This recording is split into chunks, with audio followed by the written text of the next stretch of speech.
بسم اللہ الرحمن الرحیم۔ السلام علیکم۔ تمام تعریفیں اس اللہ کے لیے جس کے قبضہ قدرت میں پوری کائنات ہے، اور کروڑوں درود و سلام خاتم النبیین صلی اللہ علیہ وآلہ وسلم اور ان کی آل پر۔ دوستو، ایک شخص بنی اسرائیل کا تھا جو سوچ رہا تھا کہ میں بہت بڑا گنہگار انسان ہوں، اللہ تعالیٰ مجھ پہ کرم فرمائے، کیوں نہ میں کسی ایک بزرگ کی صحبت اختیار کر لوں، ہو سکتا ہے اس کی صحبت کی وجہ سے اللہ تعالیٰ مجھ گنہگار کے اوپر بھی کرم فرما دے اور میرے گناہ معاف فرما دے۔ تو وہ جو بزرگ ایک شخص تھے، وہ ہر وقت اللہ کی عبادت میں لگے رہتے تھے۔ کسی ٹائم نماز پڑھتے تو کسی ٹائم رکوع، کسی ٹائم سجدہ، تو کسی ٹائم تہجد پڑھ رہے ہوتے۔ تو وہ شخص جب اس بزرگ کے پاس پہنچے تو بزرگ کو بہت برا لگا۔ اس بزرگ نے اس کو وہاں سے دھتکار کر کہنے لگا کہ تو گنہگار میرے پاس کیسے آ گیا؟ تمہیں پتہ نہیں ہے کہ میں کتنا بڑا عابد ہوں؟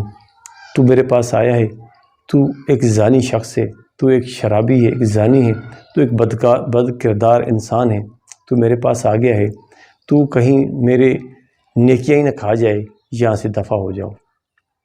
وہ شخص وہاں سے چلا گیا، لیکن جو وقت کا نبی تھا اس کے پاس اللہ تعالیٰ کی طرف سے وحی آ گئی۔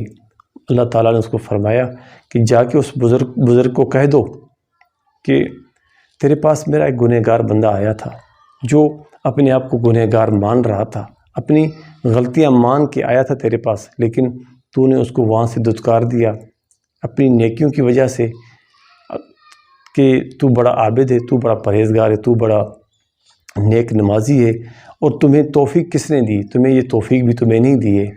اگر تیرے پاس میرا کوئی بندہ آیا ہے تیری صحبت، وہ بھی میرے لیے آیا تھا، میری رضا کے لیے آیا تھا کہ میری رضا اس کو چاہیے، لیکن تو نے اس کو دھتکار دیا۔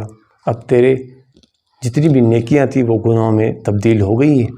اور اللہ کے نبی کو اللہ تعالیٰ نے فرمایا کہ وہ جو شخص اپنے آپ کو گنہگار سمجھ کے میرے ولی کے پاس گیا تھا، میری محبت کی وجہ سے اس کے پاس گیا تھا کہ وہ میرا ولی ہے، میرا دوست ہے، میری وجہ سے اس کے پاس گیا تھا، اس کو بتا دو کہ تیرے سارے گناہ اللہ نے معاف کر دیے ہیں۔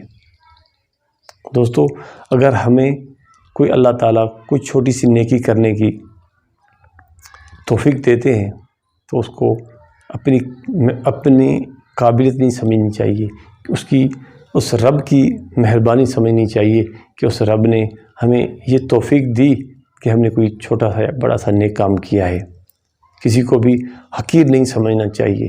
انسان کی اصل تباہی تب ہوتی ہے، چاہے دنیا کی ہو، چاہے دین کی ہو، نیکیوں کی ہو یا مال دولت کی ہو، جب انسان میں غرور و تکبر آ جاتا ہے کہ جب انسان میں کرتا ہے تب اس کا زوال شروع ہو جاتا ہے۔